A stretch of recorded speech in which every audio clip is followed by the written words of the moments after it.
2025 has been a spectacular year for new golf club releases. However, it's also been a very, very, very expensive year for golf club releases. So today I have what I think are the top 5 budget options for golfers in 2025. When I say budget, this is a really interesting debate because I'm not talking about cheap shit. I'm talking about good golf clubs that can help you reach your goals without breaking the bank. So, first of all, no, guys, we're not going to give them all away. We're going to go one by one. But guys, what would your top 5 irons of the year be? Both on a budget, but also potentially if you're going to go and spend that big money.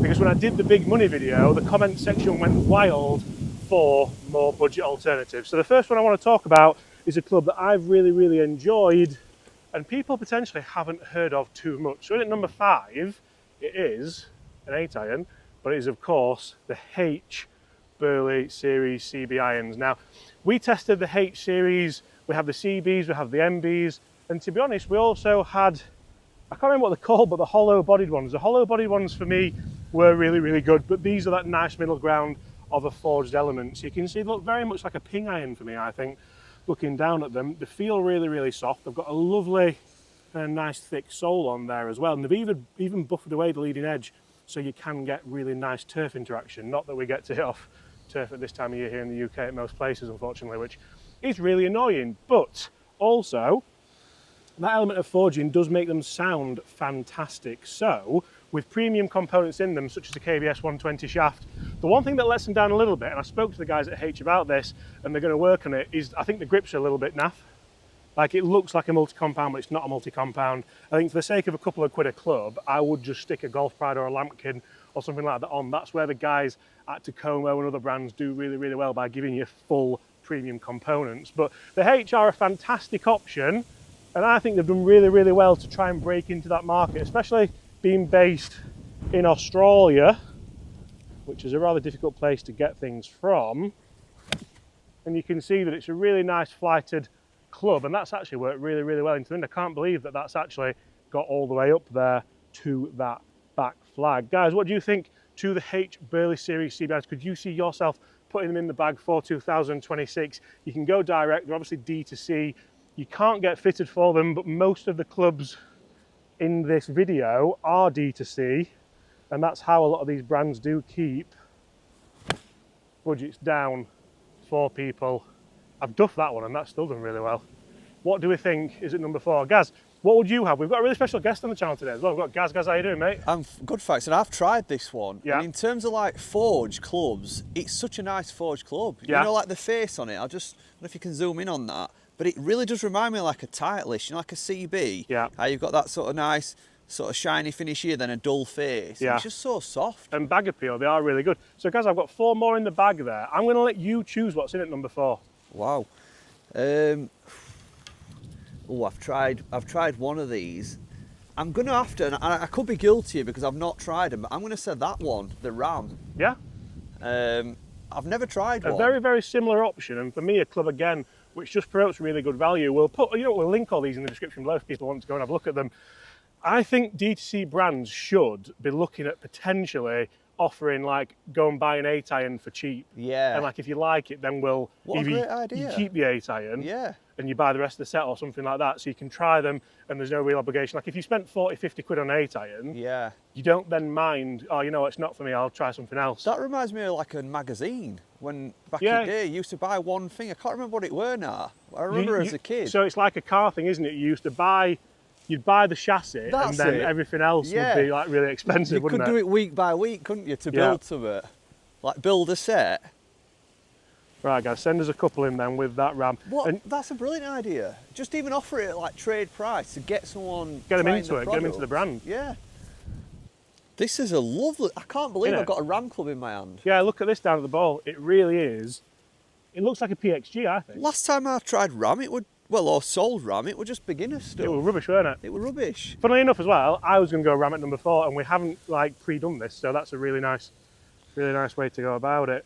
Really difficult shot this with the wind into off left. Oh, it's not difficult for Gaz though. Look at that for a shot. I cannot believe this Fading is a Ram back off the golf wind, club. centre of the green. Lovely That was shot. fantastic.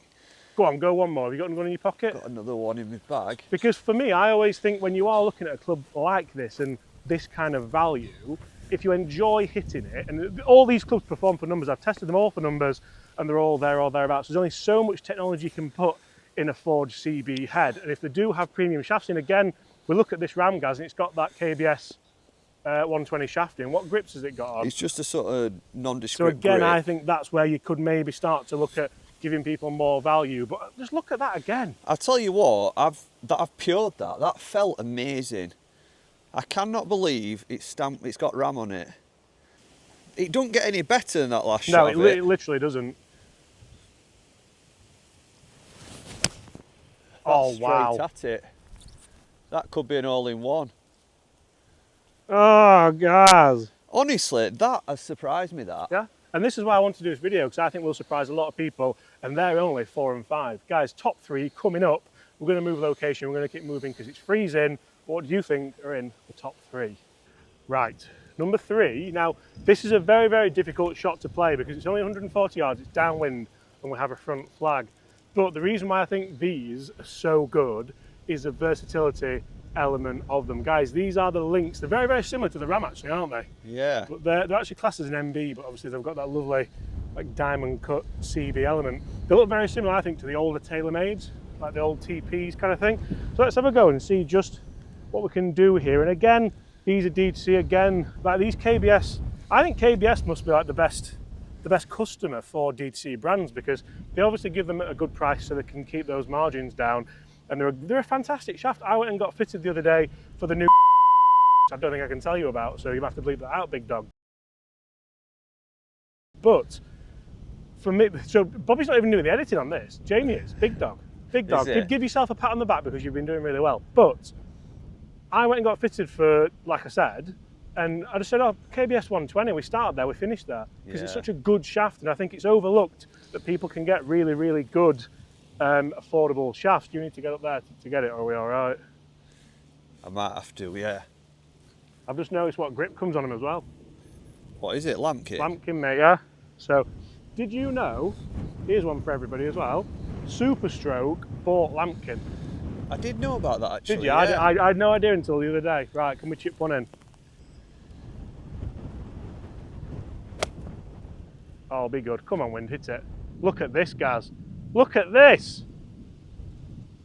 That's as good as it gets. I was going to ask Gaz, I tell you, I'm going to get another one just for pure fun and entertainment.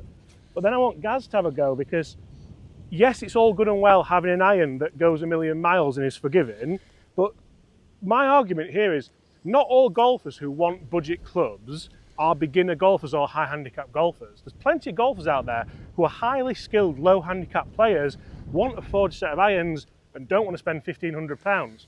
And I think this is where a lot of these companies are starting to do absolute bits in the industry.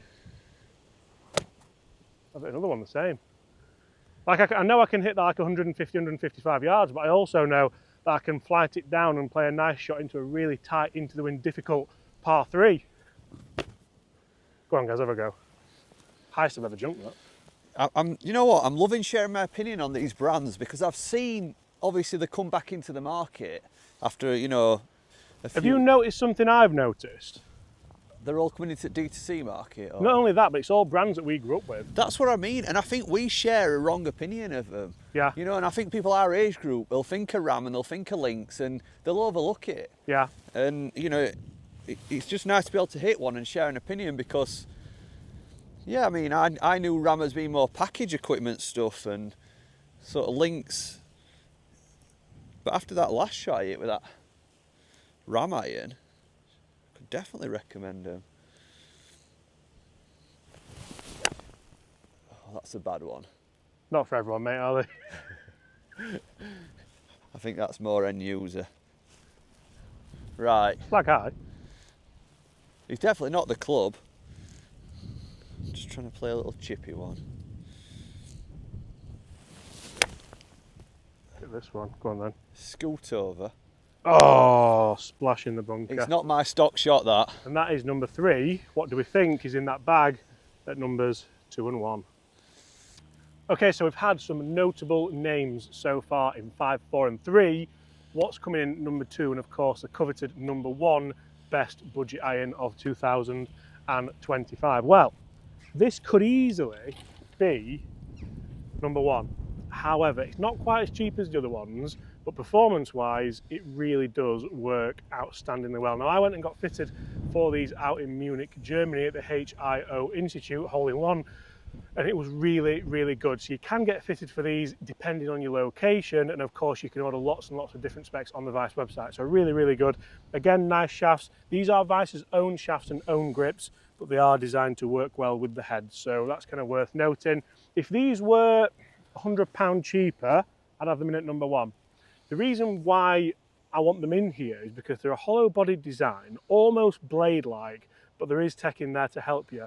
However, they've still got the forged face, so you still get the feel like you still have lots and lots of workability and versatility and everything like that. So you kind of get the best of all worlds, really. I do like the blade length. It's a little bit longer than what you would anticipate from a standard blade, and all the different options you can choose from really do put these almost in a league of their own when it comes to being able to chop and change and make lots and lots of different options with them. Now, before we do that, guys, I'm going to put that back so I don't forget exactly where it's gone. Our guest on the channel today, Gaz, has said he wants a recount, haven't you, Gaz? So we'll discuss that after this club, which is in at number 1. And also we'll put this in the beginning of the video, Jamie, for the edit, because it gets people kind of transfixed on what's going to happen. Can't do a recount. Well, I'd not tested some of them, have I? Well, So I was making a bit of a calculated decision. So, but before we have the recount, number 1, everyone knows what these are. These are my fitted Takomo 301 irons. Now, the reason why I've gone for these, now this obviously isn't a setup that you would get off the Takomo website. I went and got these fitted at SGGT, and they've performed outrageously well for me for the last 2 years. I actually had the standard KBS shafts in for about 8 to 10 months and then decided to go and get a proper fit in.